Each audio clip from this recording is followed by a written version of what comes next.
is coffee just as good as taking a supplemental form of caffeine? Like, is there certain scenarios where you go one versus the other, or how do you, what do you see at the moment? Well, one thing to consider is that when you get a coffee brewed at your local coffee shop, for example, there can be up to a 50% day-to-day variation in the amount of caffeine in your specific size coffee. Yeah, that is amazing. So, that's tremendous difference. Yeah, so just how the bean was roasted, or just the content, the processing of the coffee bean. So some days we feel like we're getting a bigger kick from that cup of coffee, and we probably are. It's not just in our heads; it's a real thing. Yeah, gotcha, cool. Yeah, sometimes you have a coffee, and an hour later you think, you know what, I need another coffee.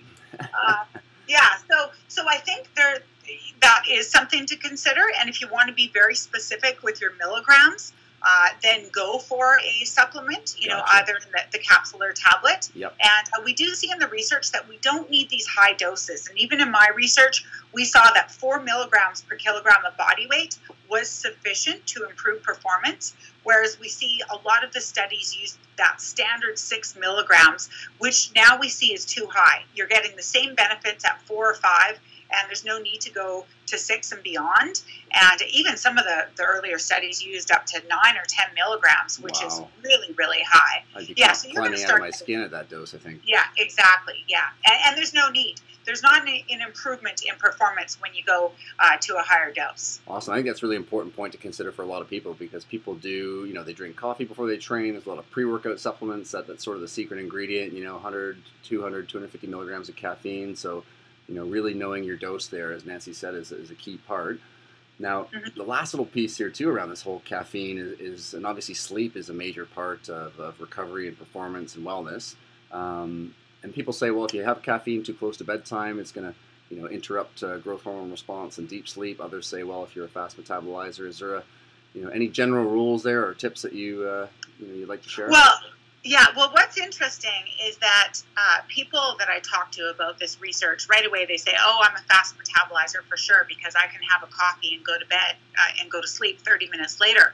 Well, that's not necessarily true. That can just mean that the stimulating effects of caffeine left your brain early, so you were able to sleep, but you still may be a slow metabolizer, and that caffeine is actually circulating in your body for another 6 or 8 hours and possibly causing some of those harmful effects. And that is a major, major, major take-home point, because I see that all the time in clinical practice, whether it's average person or athletes, and that's the response they give is, don't worry, I can fall asleep.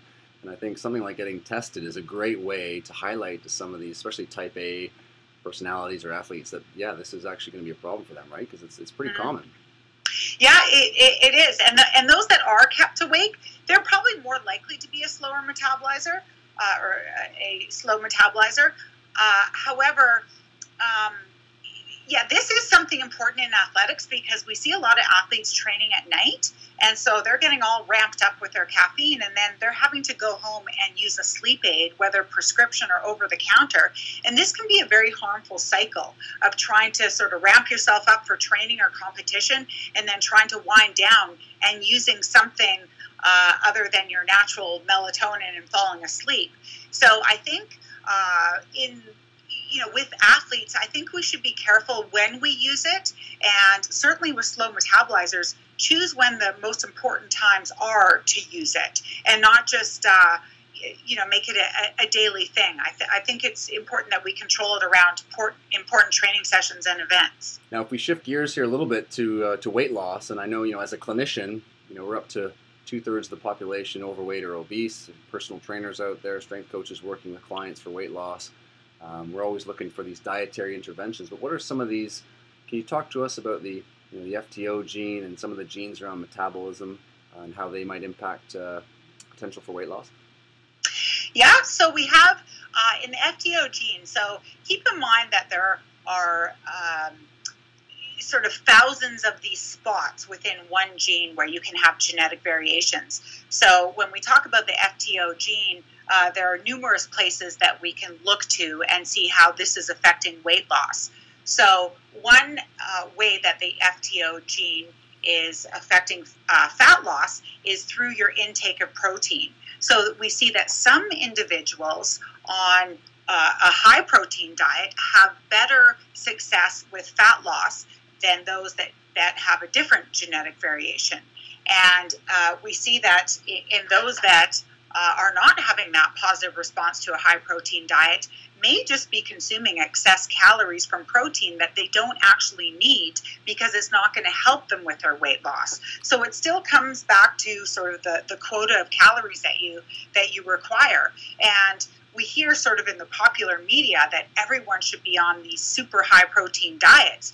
And even though we see a lot of evidence for this, it is also important to look at your genetics to see if you are in fact one of those people who will respond that way.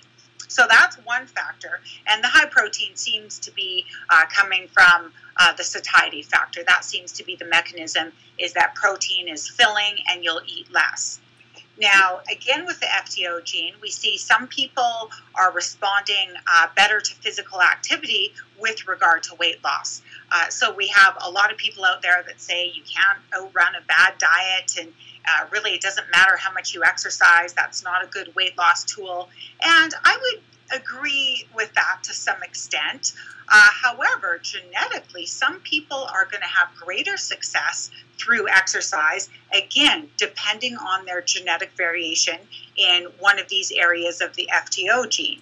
And I think that's a good point, because oftentimes you'll see on teams or, trainers or whatnot, I mean, certain people sort of get away with, if they're fit and training and robust, getting away with diets that for another person you would think would actually cause a lot of weight gain, but they seem to get away with it, right? Yeah. So there's a few factors there. One, we know genetically now you can have a faster or a slower metabolism. So even though we sort of used to, laugh at that a little bit as clinicians and say, no, you don't have a slow metabolism. You're just eating too much or you're not active. But in fact, we do measure a gene that shows that. And so you're going to need to cut calories a little bit more than the next person if you have that risk in that gene. And then there's and is that the UCP gene there, the UCP1 gene? Yeah, that's right. Yeah. Perfect. Yeah, so that's another one we look at. And then also with regard to fat, we see that some individuals are more likely to be at risk of overweight or obese when they consume a diet higher in saturated fat. And so we have to be careful with some of these very high-fat diets if a lot of it is coming from saturated fat. Now, we know a lot of people can be very successful on such diets as the paleo or even ketogenic diets are working for some people over the long term. But when it comes to athletes, of course, we have to be cautious of making sure we're meeting fuel needs when needed. We have to rely on carbohydrates for certain types of athletic performance.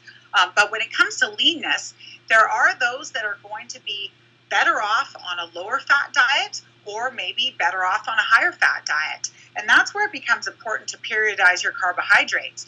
And so some can get away with being on a fairly high carbohydrate diet all the time and really keeping it low fat. Others, when it's outside of training, they really should switch toward a higher fat diet in order to optimize the leanness factor or the ability to maintain that body composition.